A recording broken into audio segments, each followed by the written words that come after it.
മലയാളികൾക്ക് ഏറെ പ്രിയപ്പെട്ട ഒരു കടുമാങ്ങ അച്ചാർ നമുക്ക് ഉണ്ടാക്കിയാലോ?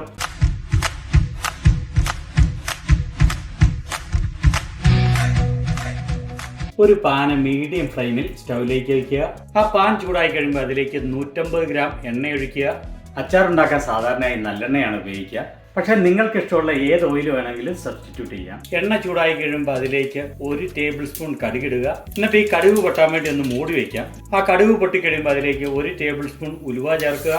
എന്നിട്ട് ഒരു 15 സെക്കൻഡ് ഉലുവ ഒന്ന് മൂക്കാൻ വേണ്ടി ഇളക്കി മൂപ്പിക്കുക. ആ ഉലുവ ഒന്ന് മൂത്ത് കഴിയുമ്പോഴത്തേനും 150 ഗ്രാം ഇഞ്ചി ഇതുപോലെ ചെറിയ കഷ്ണങ്ങളായിട്ട് മുറിച്ച് ചേർക്കുക.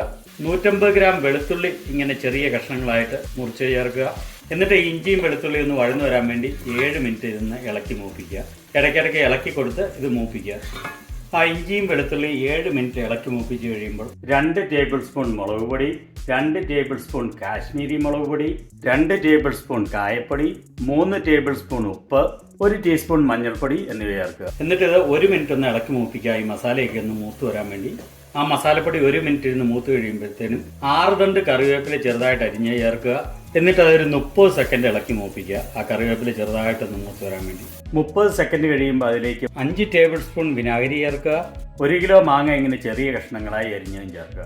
അച്ചാറിനുള്ള മാങ്ങ തിരഞ്ഞെടുക്കുമ്പോൾ പുളിയുള്ള നാര് കുറഞ്ഞ മാങ്ങ തിരഞ്ഞെടുക്കാൻ ശ്രമിക്കണം. എന്നിട്ട് ഇത് നല്ലപോലെ ഇളക്കി മിക്സ് ചെയ്യുക. പുളി കുറഞ്ഞ മാങ്ങയാണെങ്കിൽ അതിനനുസരിച്ച് വിനാഗിരി കൂട്ടി കൊടുത്താൽ മതി. അതിനുശേഷം ഇത് അടച്ചു വെച്ച് മീഡിയം ഫ്ലെയിമിൽ 5 മിനിറ്റ് കുക്ക് ചെയ്യുക. ഇടയ്ക്ക് 2 പ്രാവശ്യം മൂട് തുറന്നൊന്ന് ഇളക്കി കൊടുക്കണം. 5 മിനിറ്റ് കഴിയുമ്പോൾ 50 ഗ്രാം എണ്ണയും കൂടെ ചേർക്കുക. എന്നിട്ട് അത് നല്ലപോലെ ഇളക്കി മിക്സ് ചെയ്യുക. അതിനുശേഷം ഫ്ലെയിം ലോയിലേക്കിട്ട് ഒരു 10 മിനിറ്റ് ലോ ഫ്ലെയിമിൽ കുക്ക് ചെയ്യുക. ഇടയ്ക്ക് ഒരു 3-4 പ്രാവശ്യം ഇളക്കി കൊടുക്കണം.